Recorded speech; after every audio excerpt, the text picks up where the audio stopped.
maganda naman yun. Kasi diba, hindi pa rin, well, ako nakalimot na pero yung mga tao na paulit-ulit lang nilang tinatanong, ewan ko kung ano magiging reaction nila. Pero sa akin, magtrabaho, why not?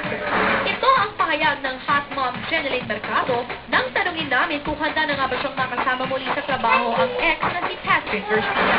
Sa napapabalitang pagkakamabutihan ni na Patrick at Shaina Magdayaw. Any comments dito? Wala.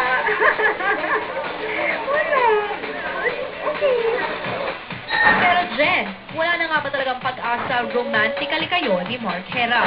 Happy na rin si Mark sa kanyang loved one. So, hayaan na lang natin sila. Baka magkaroon na naman ng issue. Ayoko namang mapaaway naman. Kamusta naman ang inyong relasyon ni Tita Becky Aguila? Okay naman kami. Mabuti naman yung relationship namin. Dalawa ni Tita Becky.